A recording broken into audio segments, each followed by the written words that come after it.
Shalom jemaat yang terkasih, kita bersyukur minggu ini kembali kita beribadah di hadapan Tuhan dalam rangka Minggu Paskah yang kedua dengan tema Pembawa Damai Sejahtera.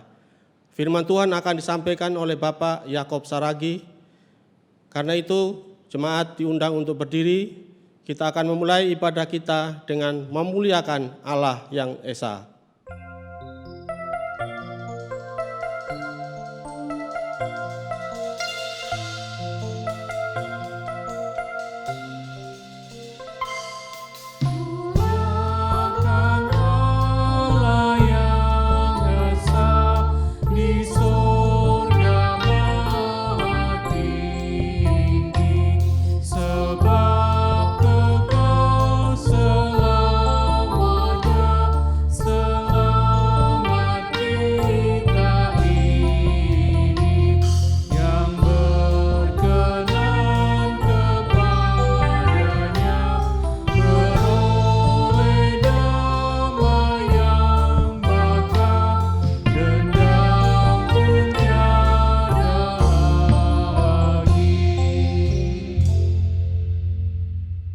Kita akan memasuki ibadah kita dengan mengakui bahwa pertolongan kita datangnya dari Tuhan yang menciptakan langit dan bumi, yang tetap setia untuk selama-lamanya dan yang tidak pernah meninggalkan perbuatan tangannya.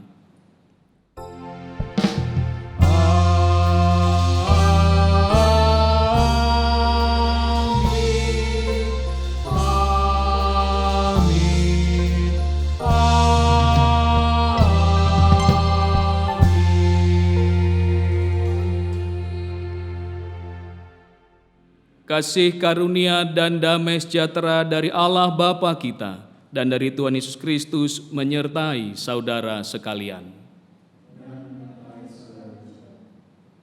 Shalom saudara-saudara, Bapak Ibu sekalian, kita akan menggumuli tema Pembawa Damai Sejahtera. Hidup kita saat ini dilanda ketakutan. Begitu menakutkannya, kita takut terpapar virus COVID-19, tapi kuasa kebangkitan Tuhan akan menguatkan kita, akan meneguhkan kita, bahkan memanggil kita menjadi pembawa damai sejahtera. Bagaimana kita bisa menjadi pembawa damai sejahtera Allah itu? Kita akan menggumulnya bersama-sama. Kita lanjutkan dengan menyanyikan KJ 343, Dunia dalam Rawa Payah.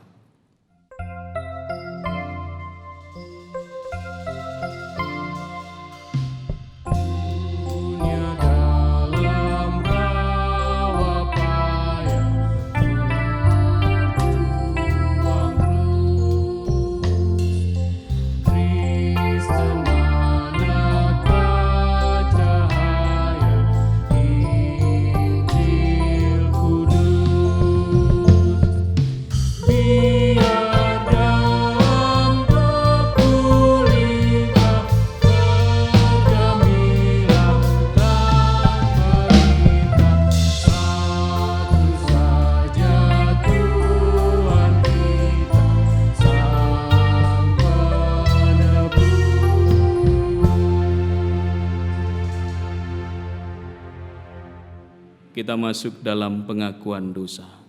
Kita berdoa. Tuhan, inilah kami, anak-anak Tuhan, murid-murid Tuhan yang mengatakan diri mengasihi dan mencintai Tuhan. Tapi seringkali kami gagal dalam mengaplikasikan cinta kami kepada Tuhan. Bahkan kami gagal menerapkan cinta Tuhan itu kepada sesama kami. Apalagi ketika kami dikuasai oleh rasa takut, kami lebih mementingkan diri kami sendiri. Yang kami pedulikan adalah keselamatan diri kami, keselamatan keluarga kami. Tak peduli dengan orang lain, tak peduli dengan orang sekitar kami. Bagaimana kami selamat, itulah yang kami lakukan. Maka kami jatuh kepada kepanikan. Dan kepanikan itu membawa kami kehilangan iman kami. Ampuni kami Tuhan. Ampuni kalau kami berlaku seperti itu. Sepertinya kami tidak lagi merasakan kehadiran kasih Tuhan. Padahal Tuhan begitu setia kepada kami. Inilah doa kami. Kami mengakui dosa-dosa kami di hadapan Tuhan. Kasihanilah kami ya Bapa. Dalam Kristus kami berdoa mengakui dosa-dosa kami. Amin.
Mari kita siapkan hati dan pikiran kita menyambut firman Tuhan.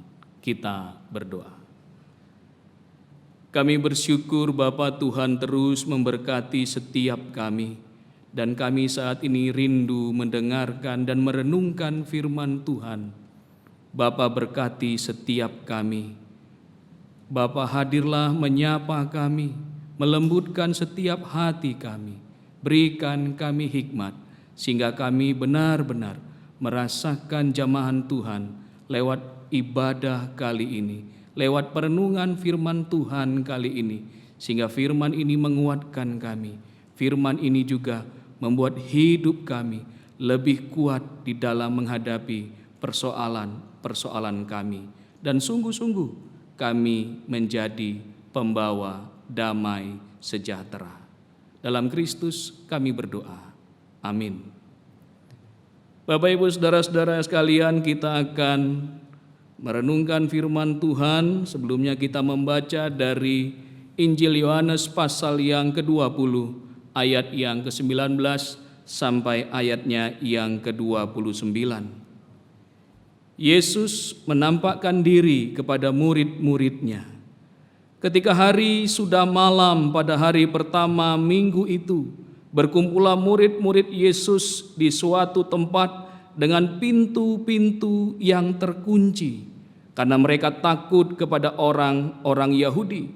Pada waktu itu datanglah Yesus dan berdiri di tengah-tengah mereka dan berkata, "Damai sejahtera bagi kamu." Dan sesudah berkata demikian, Ia menunjukkan tangannya dan lambungnya kepada mereka. Murid-murid itu bersuka cita ketika mereka melihat Tuhan. Maka kata Yesus sekali lagi, damai sejahtera bagi kamu. Sama seperti Bapa mengutus aku, demikian juga sekarang aku mengutus kamu. Dan sesudah berkata demikian, ia mengembusi mereka dan berkata, terimalah Roh Kudus. Jikalau kamu mengampuni dosa orang, dosanya diampuni. Dan jikalau kamu menyatakan dosa orang tetap ada, dosanya tetap ada. Yesus menampakkan diri kepada Thomas. Tetapi Thomas, seorang dari ke-12 murid itu yang disebut Didimus, tidak ada bersama-sama mereka ketika Yesus datang ke situ. Maka kata murid-murid yang lain itu kepadanya, kami telah melihat Tuhan.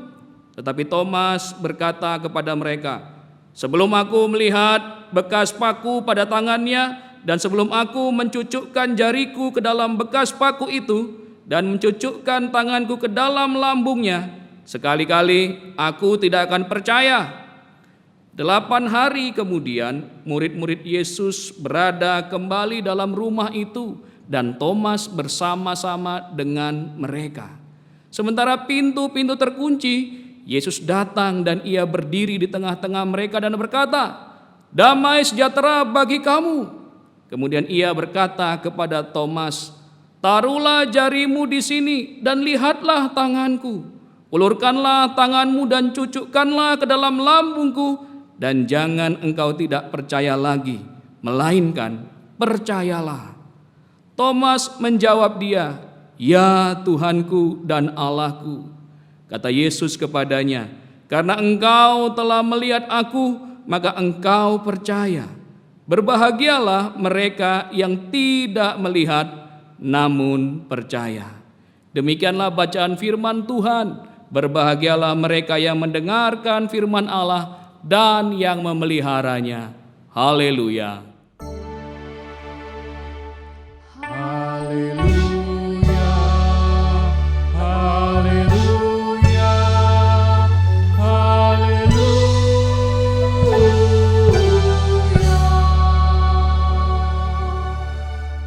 Pembawa damai sejahtera. Bapak Ibu, saudara-saudara sekalian, jemaat yang dikasihi Tuhan, bagaimana bisa menjadi pembawa damai sejahtera kalau situasi yang menakutkan ada di sekitar kita? Jangankan membawa, kita saja kehilangan damai sejahtera itu. Situasi itulah yang dialami para murid. Mereka berkumpul di rumah dalam keadaan terkunci karena mereka takut kepada orang Yahudi yang akan menangkap mereka karena barusan terjadi. Yesus ditangkap, disalibkan, dan mati. Dan Yesus itu adalah guru mereka. Mereka pengikut-pengikutnya.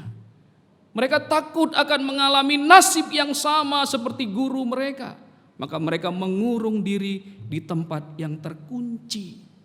Tiba-tiba Yesus hadir di tengah mereka.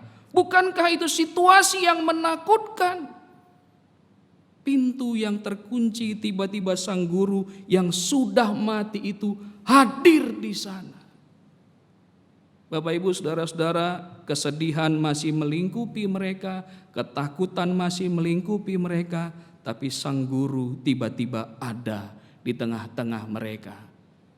Yesus berkata, damai sejahtera bagimu, dan menunjukkan lambung dan tangannya, menunjukkan bukti kebangkitannya. Murid-murid pun bersuka cita karena itu. Perubahan terjadi, Bapak Ibu. Perubahan terjadi, saudara-saudara, bahwa ada bukti kebangkitan. Ketakutan menjadi sukacita. Dan bukti itu akhirnya disampaikan para murid itu kepada Thomas yang pada pertemuan perjumpaan pertama tidak ikut di dalamnya. Mereka dengan sukacita menyampaikan itu kepada Thomas, ada kuasa kebangkitan yang mereka alami. Tapi apa yang terjadi?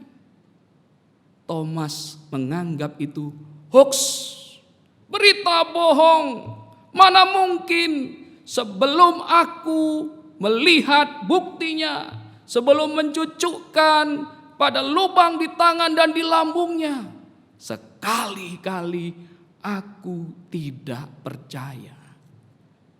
Coba lihat Bapak Ibu, saudara-saudara, bagaimana bisa seorang murid yang selalu bersama-sama dengan Kristus pergi bersama-sama dan menyaksikan begitu banyak mujizat Tuhan, mengatakan sekali-kali tidak percaya kalau tidak melihat buktinya.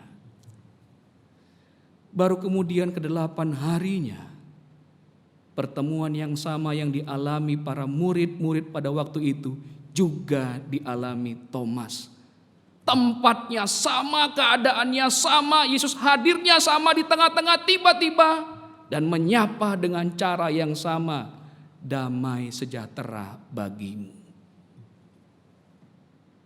Yesus menyapa Thomas, kemudian berkata, taruhlah jarimu di sini dan lihatlah tanganku, ulurkanlah tanganmu dan cucukkanlah ke dalam lambungku, dan jangan engkau tidak percaya lagi, melainkan percayalah.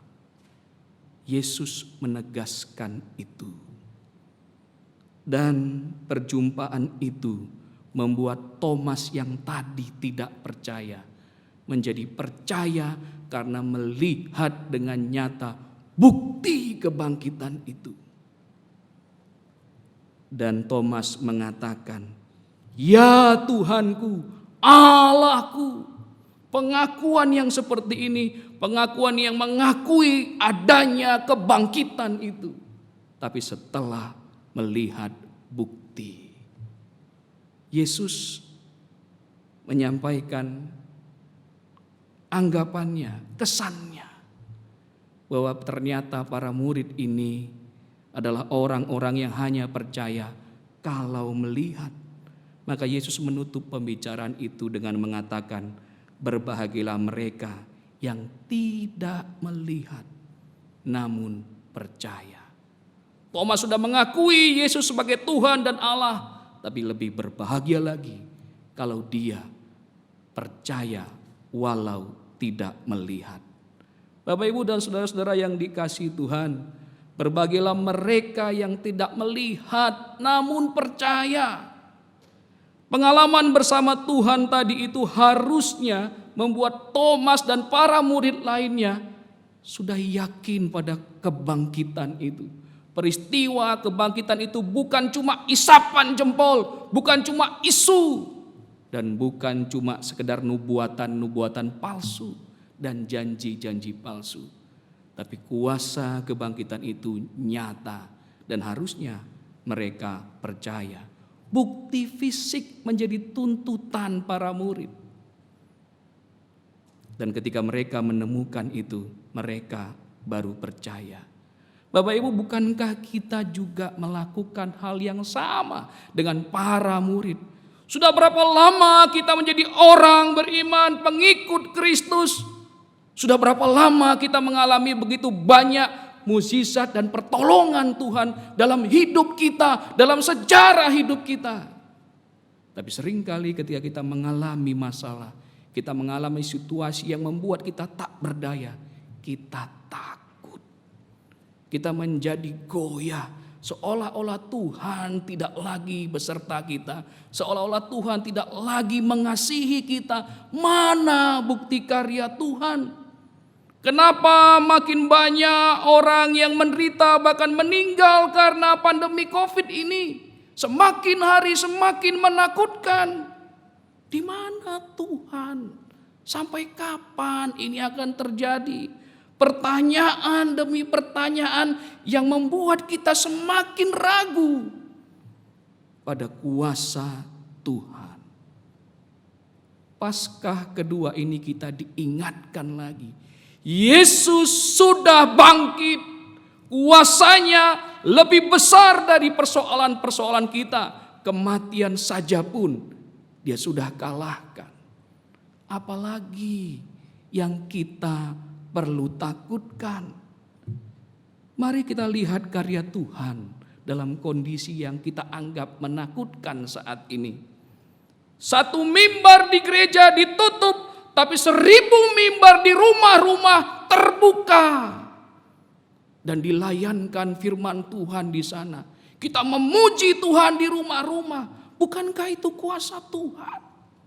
Ya memang di mimbar ditutup cuma ibadah online. Apa kuasanya? Banyak yang meragukan begitu. Tapi ingat, 1000 mimbar diberdirikan di rumah-rumah.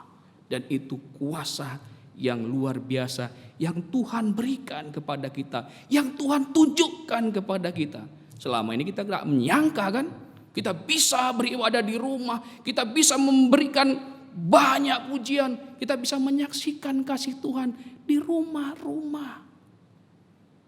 Orang yang dulunya tak pernah percaya kepada Tuhan, sekarang di seluruh dunia banyak orang yang berseru mencari Tuhan, memohon pertolongan Tuhan. Yang dulunya mengandalkan kekuatannya, sekarang bertelut, berseru kepada Tuhan.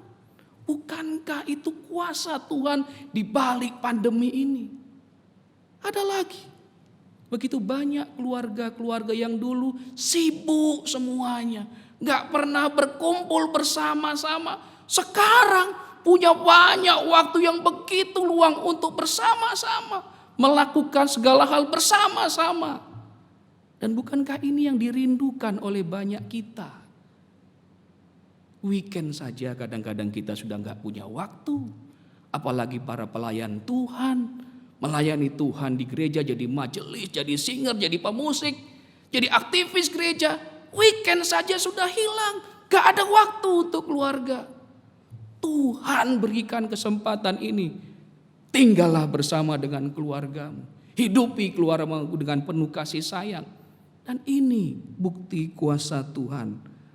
Masyarakat yang selama ini terpecah belah karena perbedaan suku, agama, ras, sekarang bersatu. Bersama-sama menanggulangi pandemi ini dan efek-efek negatif yang ditimbulkan. Banyak orang yang tergerak memberi bantuan. Gak pandang bulu dari suku mana, dari agama mana. Semua bersatu. Siapa sangka kita bisa seperti ini. Dan bukankah itu bukti kuasa Tuhan? Masihkah kita meragukan kasih Tuhan? Masihkah kita minta bukti? Apa masih kurang penyertaan Tuhan pada kita? Apa masih kurang bagaimana Tuhan mengerjakan dengan cara-cara yang di luar kita pikirkan? Tuhan kerjakan dan nyatakan untuk kehidupan kita. Masih minta bukti seperti para murid dan Thomas. Bapak, Ibu, dan saudara-saudara, kuasa kebangkitan itu menjadi nyata. Seharusnya kita yang merayakan Paskah ini, kita yang merayakan kebangkitan Kristus itu, sudah tidak perlu takut lagi. Karena kita dimenangkan oleh kuasa kebangkitan itu. Kuasa kebangkitan itu begitu nyata. Sehingga kita yang tidak takut lagi beroleh damai sejahtera. Dan ketika kita beroleh damai sejahtera, ketika melihat banyak orang yang masih takut karena tidak mengalami kuasa kebangkitan itu, maka tugas kita adalah menyatakan damai sejahtera itu dengan memperlihatkan kepada mereka, kita punya Tuhan yang sudah bangkit. Dan itu membuat kita semakin berani. Semakin berani untuk terus menyatakan kasih Tuhan itu. Sekalipun situasi sulit, kita berani untuk keluar dan menolong banyak orang di luar sana. Dengan berani kita membagikan kasih kita kepada banyak orang. Mereka kesulitan, bahkan makan pun tidak bisa. Dan kita terpanggil dengan berani menyatakan kasih Tuhan itu, sehingga mereka yang belum merasakan damai sejahtera itu masih ketakutan. Kita hadir di sana. Mereka akan lihat bagaimana orang-orang yang mengalami kuasa kebangkitan hidup dengan kepastian, hidup dengan berani menghadapi setiap tantangan. Bapak Ibu, kalau kita melihat, seringkali kita melihat bahwa diri kita adalah orang yang paling tidak beruntung, orang yang paling menderita dalam situasi ini. Jangan begitu. Itu orang-orang yang tidak beriman. Banyak orang di luar sana yang sampai makan untuk hari ini pun mereka tidak bisa. Dan di sanalah kita datang menolong mereka dengan penuh kasih. Kita menyampaikan pertolongan kita sehingga mereka merasakan hidup dalam damai sejahtera. Ketika mereka merasakan kasih kita, maka mereka akan melihat bagaimana orang-orang yang hidup dalam damai sejahtera itu hidup dengan begitu berani menghadapi setiap masalah yang ada. Puji Tuhan, GKI Damai dipakai Tuhan juga untuk menolong orang-orang yang kesusahan di luar sana. Semua memang mengalami sulit. Dalam Facebook GKI Darmo Permai dituliskan dalam captionnya di sana, GKI Darmo Permai hidup dalam kesulitan tapi tidak pelit. Luar biasa. Apakah ini bukan sukacita, bukan damai sejahtera karena kita sudah merasakan kuasa kebangkitan? Dan inilah yang kita teruskan. Jangan cuma sekali, terus. Setiap orang berlomba-lomba dengan berani untuk menyatakan kuasa kebangkitan itu. Dimulai dari kita, dimulai dari keluarga kita. Kita nyatakan supaya orang-orang di rumah kita untuk tidak takut lagi. Karena Yesus sudah bangkit. Amin. Tuhan beserta kita. Kita berdoa. Kami bersyukur Bapa, karena Tuhan senantiasa memberikan hikmat kepada kami. Hikmat yang terus menolong kami untuk mengimani kuasa kebangkitan itu. Kristus sudah bangkit bagi kami. Maka kami percaya Kristus yang bangkit itu kuasanya akan menolong kami. Sehingga kami hidup dengan berani dan penuh percaya menghadapi setiap kesulitan yang ada di sekitar kami. Terima kasih Bapa, Engkau yang terus setia bagi kehidupan kami. Kami menaikkan doa syafaat kami. Kami berdoa untuk situasi yang saat ini masih terus terjadi, menghimpit setiap kehidupan kami. Untuk pandemi COVID-19, kami berdoa Bapa, biarlah badai ini segera berlalu. Dengan kasih pertolongan Tuhan, kami percaya ini semua akan bisa kami lewati. Kami berdoa untuk pemerintah kami, bahkan pemerintah di dunia ini. Tuhan berkati mereka dengan segala upaya mereka, sehingga mereka bisa berkoordinasi dengan baik, menyelesaikan persoalan ini dengan baik, menolong setiap warganya, dan mengupayakan upaya-upaya yang terbaik, sehingga kami bisa keluar dengan selamat karena kasih pertolongan Tuhan yang memberikan hikmat kepada pemimpin-pemimpin bangsa kami. Terima kasih Bapa, kami bersyukur dan terus berdoa untuk para medis yang berjuang di garis depan untuk menolong orang-orang yang menderita COVID-19 ini. Mereka mungkin saja mengalami resiko yang besar ketika menolong saudara-saudara yang dalam keadaan sakit ini. Bahkan mereka rela tidak pulang supaya keluarga mereka tidak tertular. Berikan kesabaran sukacita kepada para medis, setiap orang-orang yang ikut serta dalam penanganan ini.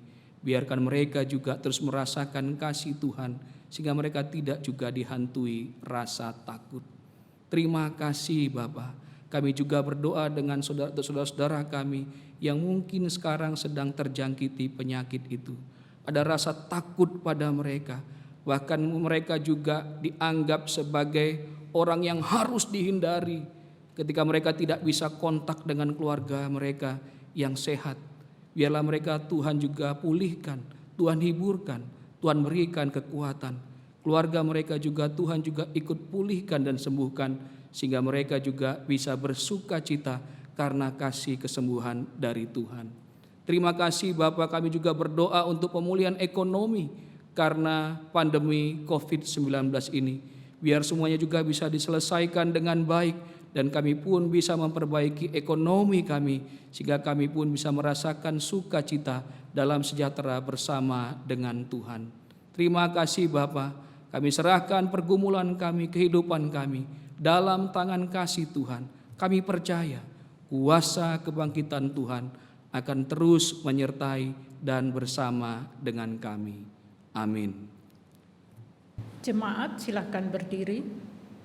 Mengingat akan baptisan kudus, marilah kita mengikrarkan pengakuan iman kita menurut pengakuan iman rasuli demikian. Aku percaya kepada Allah, Bapa yang Maha Kuasa, Khalik langit dan bumi, dan kepada Yesus Kristus, Anaknya yang tunggal Tuhan kita, yang dikandung daripada Roh Kudus, lahir dari anak darah Maria, yang menderita sengsara di bawah pemerintahan Pontius Pilatus, disalibkan, mati dan dikuburkan, turun ke dalam kerajaan maut. Pada hari yang ketiga, bangkit pula dari antara orang mati, naik ke surga, duduk di sebelah kanan Allah, Bapa yang Maha Kuasa. Dan dari sana ia akan datang untuk menghakimi orang hidup dan yang mati. Aku percaya kepada Roh Kudus, gereja yang kudus dan am, persekutuan orang kudus, pengampunan dosa, kebangkitan orang mati, dan hidup yang kekal. Amin. Silahkan duduk.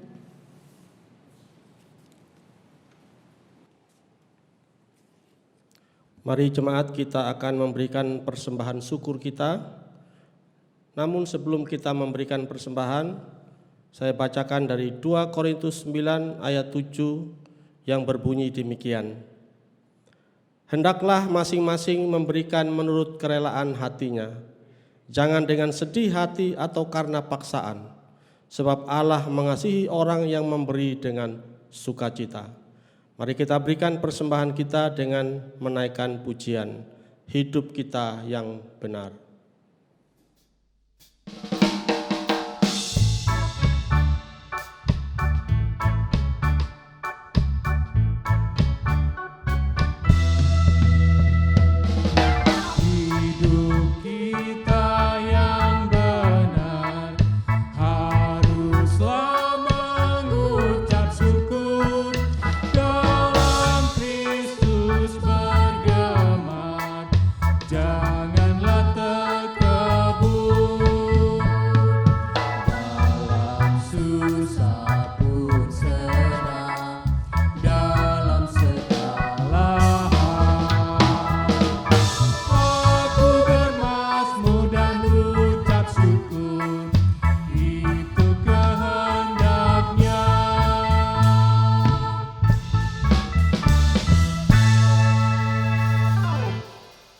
Mari kita bawa persembahan kita di dalam doa. Kita berdoa. Bapa di dalam surga, Bapa sumber segala berkat, hari ini kami datang membawa persembahan kami di hadapan Tuhan. Oleh karena Tuhan telah memelihara kehidupan kami di tengah situasi yang tidak terlalu menentu ini. Tuhan, kami juga bersyukur karena Tuhan terus memelihara hidup kami. Sampai saat ini Tuhan boleh memenuhi segala kebutuhan kami. Terima kasih Tuhan, terimalah dan layakanlah persembahan kami, agar persembahan kami ini boleh berkenan di hadapan Tuhan. Terpujilah Tuhan sumber segala berkat. Di dalam nama Kristus kami berdoa dan mengucap syukur. Amin. Kita akan masuk dalam pengutusan. Kita nyanyikan damai di dunia.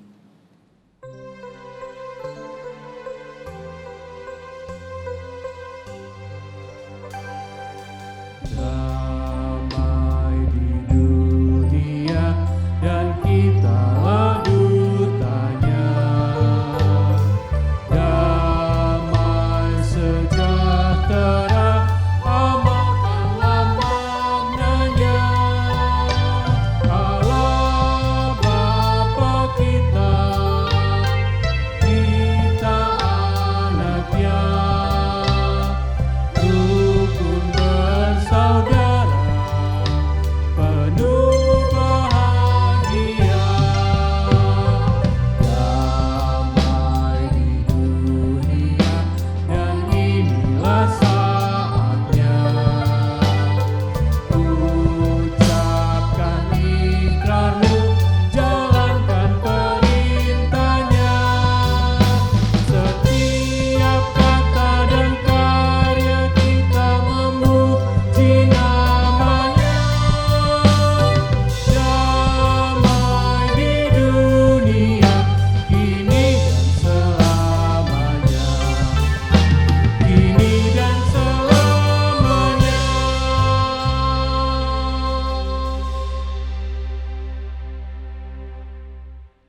Jemaat yang dikasihi Tuhan, kita akan masuk dalam kehidupan kita masing-masing.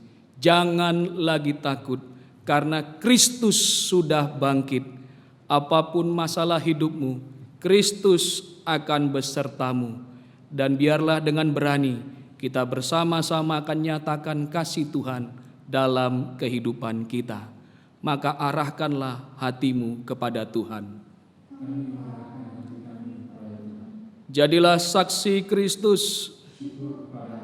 Terpujilah Tuhan. Kita menerima berkat Tuhan. Kasih karunia Tuhan Yesus Kristus, kasih Allah Bapa, dan persekutuan Roh Kudus menyertai kita sekalian. Amin.